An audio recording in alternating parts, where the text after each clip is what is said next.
नमस्कार, news nation देख रहे हैं आप। क्या महात्मा गांधी की हत्या का रहस्य अब तक अनसुलझा है?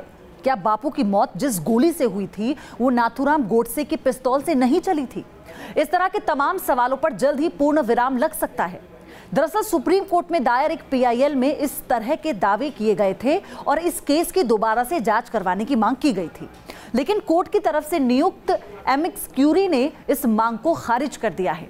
नाथूराम गोडसे की पिस्तौल से निकली गोलियों ने राष्ट्रपिता महात्मा गांधी को मौत की नींद सुला दिया था और अब 70 साल बाद गांधी जी के मर्डर से जुड़ी एक बड़ी खबर आई है। सुप्रीम कोर्ट द्वारा नियुक्त एमिकस क्यूरी ने अपनी रिपोर्ट में कहा है कि राष्ट्रपिता महात्मा गांधी की हत्या के मामले की दोबारा जांच की जरूरत नहीं है। बापू पर फायरिंग करने वाला कोई और नहीं बल्कि नाथूराम गोडसे ही था। दरअसल गांधी जी की हत्या की फिर से तहकीकात करवाने की मांग को लेकर सुप्रीम कोर्ट में एक पीआईएल दायर की गई थी। यह पीआईएल अभिनव भारत संगठन के संस्थापक पंकज फडणीस ने दायर की थी। इसमें दावा किया गया था कि गांधी जी की मृत्यु नाथूराम गोडसे की गोली लगने से नहीं हुई थी। पीआईएल में कहा गया है कि 30 जनवरी 1948 को गांधी जी पर 4 गोलियां दागी गई थीं। उनकी मौत चौथी गोली लगने की वजह से हुई और ये गोली नाथूराम गोडसे ने नहीं बल्कि किसी रहस्यमय व्यक्ति ने बापू पर चलाई थी। इसलिए इस केस की फिर से तफ्तीश की जाए। याचिकाकर्ता पंकज फडणीस का दावा है कि उस वक्त का कपूर कमीशन महात्मा गांधी की हत्या की असल वजह और उसके पीछे की साजिश को बेपर्दा करने में नाकामयाब रहा है। याचिका में कहा गया है कि 30 जनवरी 1948 को बापू को 4 गोलियां लगी थी। जिस हथियार को यानी जिस रिवॉल्वर को हत्या के बाद बरामद किया गया उसमें 7 गोलियां सख्ती थी। बापू को 4 गोलियां लगी और 4 जिंदा कारतूस बरामद किए गए। याचिकाकर्ता का दावा है कि इसका मतलब चौथी गोली किसी दूसरे रिवॉल्वर से चली थी। याचिका में मांग की गई है कि एक नया कमीशन बनाया जाए जो इस बात की तहकीकात करे कि आखिर चौथी गोली किसने चलाई थी और क्या हत्या की वारदात के वक्त नाथूराम गोडसे के अलावा कोई दूसरा शख्स भी वहां पर मौजूद था। कोर्ट ने इस मामले में सीनियर एडवोकेट अमरिंदर शरण को एमिकस क्यूरी बनाया था। एमिकस क्यूरी ने गांधी जी की हत्या के केस से जुड़े सारे दस्तावेजों की जांच के बाद अपनी रिपोर्ट सुप्रीम कोर्ट को सौंप दी है। सूत्रों के मुताबिक इस रिपोर्ट में कहा गया है कि जिन गोलियों ने बापू की जान ली, जिस पिस्तौल से वो गोलियां दागी गईं, जिस हमलावर ने गांधी जी पर फायरिंग की और जिस षड्यंत्र और विचारधारा के तहत बापू का कत्ल किया गया, इन सब की पहचान ठीक तरह से की जा चुकी है। महात्मा गांधी की हत्या के मामले की जांच पर संदेह पैदा करने वाला कोई ठोस तथ्य सामने नहीं आया है। इस मामले में एमिकस क्यूरी अमरिंदर शरण ने किसी नतीजे पर पहुंचने से पहले ट्रायल कोर्ट के रिकॉर्ड और उस वक्त बने कपूर कमीशन की जांच रिपोर्ट समेत तकरीबन 4000 पेजों के दस्तावेजों का अध्ययन किया। इसमें पुलिस की जांच रिपोर्ट, फोरेंसिक और बैलिस्टिक एक्सपर्ट्स की रिपोर्ट और उस वक्त के चश्मदीदों की गवाहियां शामिल थी। यही नहीं, हत्या की वारदात से पहले बापू ने जिन कपड़ों को पहना था, एमिकस क्यूरी ने उन कपड़ों की भी जांच की और इसके बाद अदालत में पेश की गई रिपोर्ट में एमिकस क्यूरी ने कहा कि इस मामले में दोबारा से जांच की जरूरत नहीं है। पहले जो जांच हुई है वो पुख्ता है। एमिकस क्यूरी ने अपनी रिपोर्ट में कहा है कि इस दावे का कोई सबूत नहीं मिला है कि उस दिन गोडसे के अलावा किसी और रहस्यमय व्यक्ति ने बापू पर फायरिंग की थी।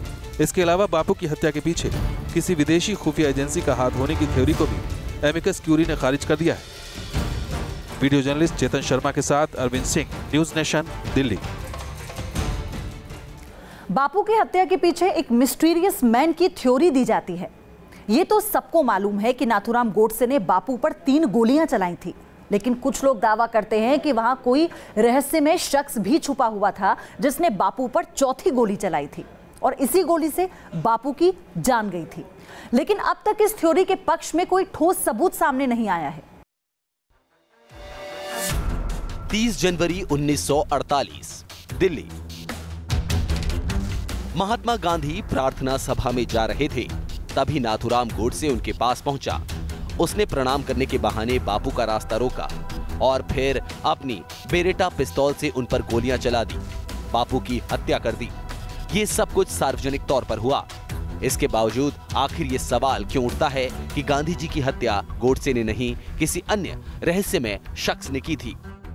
देखिए, मुझे ऐसा लगता है कि जिस विचारधारा के लोगों ने गांधी की हत्या की, उनके मन में एक अपराध बोध है और इसलिए इस प्रश्न पर कुछ न कुछ नए नए सवाल उछालते रहते हैं, एक भ्रम पैदा करने के लिए।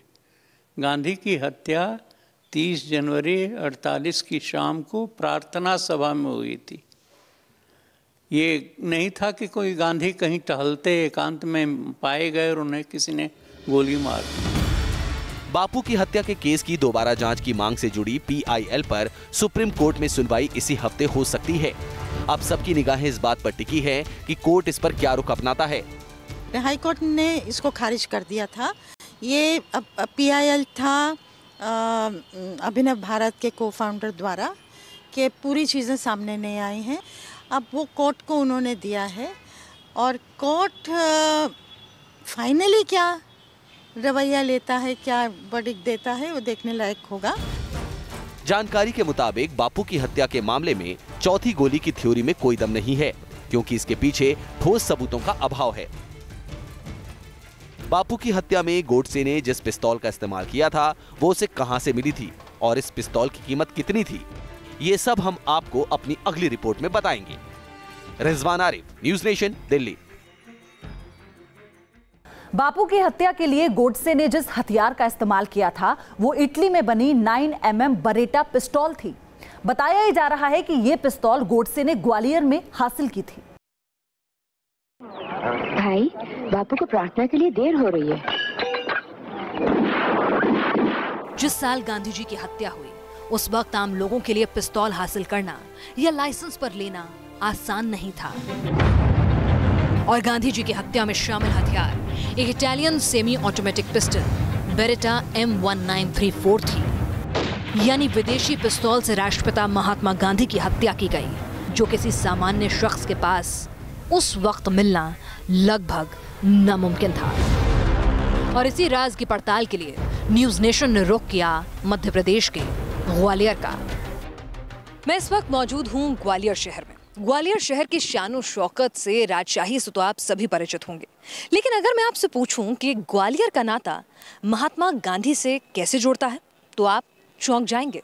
लेकिन आज न्यूज़ नेशन की टीम आपको ले चलेगी उसी राज की पड़ताल पर जो ग्वालियर को राष्ट्रपिता महात्मा गांधी की मर्डर मिस्ट्री से जोड़ती है। आपको बता दूं कि महात्मा गांधी की हत्या में इस्तेमाल की गई पिस्तौल ग्वालियर से ही नाथूराम गोडसे ने खरीदी थी। लेकिन ये पिस्तौल थी किसकी, कैसे उसे पिस्टल मिली? बापू की हत्या के बाद चली जांच ने कई सवालों से पर्दा उठाया। जांच रिपोर्ट ने न सिर्फ हथियारों का मूवमेंट ट्रैक किया बल्कि हत्या में इस्तेमाल हथियार के सफर का भी कच्चा चिट्ठा हासिल कर लिया। ग्वालियर का रिश्ता इसलिए इससे जुड़ता है कि ग्वालियर आज़ादी के समय और आज़ादी से पहले हिंदू महासभा का गढ़ था। यहाँ पर जो गंगाधर देशपांडे थे वे उसके स्थानीय प्रमुख थे और डॉक्टर परचुरे वो उसके सहायक थे। गंगाधर देशपांडे से नाथूराम गोडसे का संपर्क नहीं था, उसका संपर्क डॉक्टर परचुरे से था।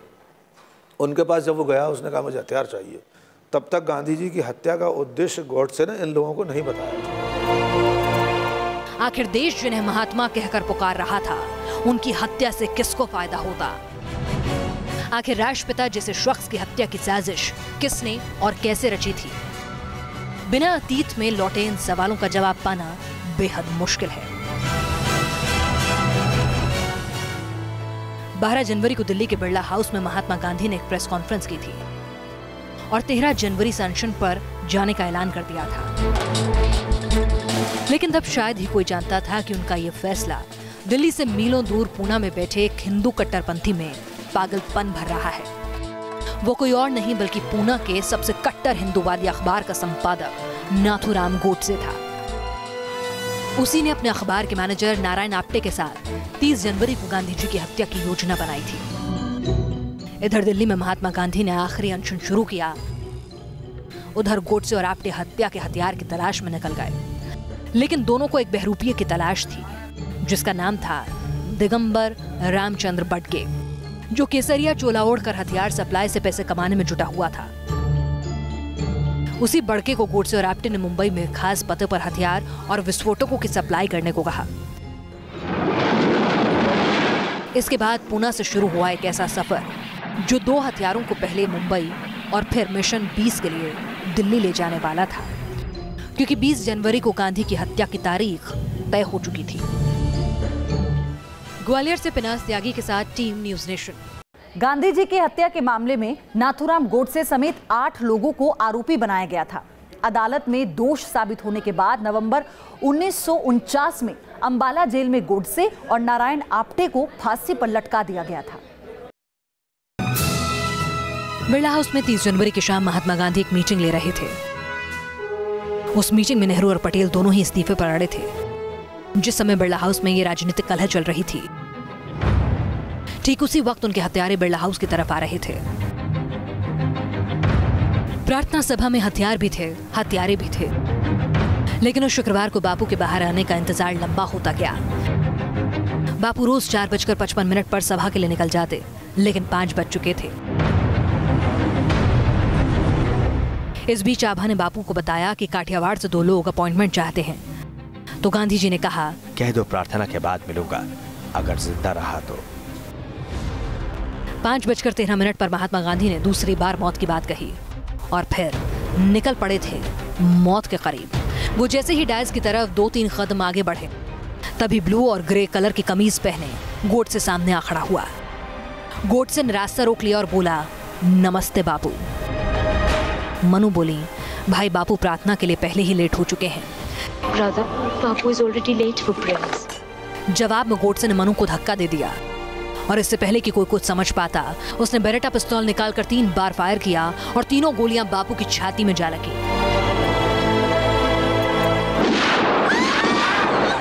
2 गोलियां 78 साल के बुजुर्ग की छाती को बेधकर बाहर निकल चुकी थी। गोलियां लगती रहीं, बापू खड़े रहे। फिर उनकी जुबान से निकला, हे राम, हे राम, और फिर जमीन पर गिर पड़े। 5:17 हुए थे। बिरला हाउस में हर कोई आवक था। महात्मा गांधी के प्राण निकल चुके थे और सरेंडर करने के लिए हत्यारा नाथूराम गोडसे सबके बीच खड़ा था। ग्वालियर से पिनास त्यागी के साथ टीम न्यूज़ नेशन। इसी के साथ हमारी इस पेशकश में इतना ही। आप बने रहिए न्यूज़ नेशन के साथ, क्योंकि यहाँ खबरों का सिलसिला कभी नहीं थमता।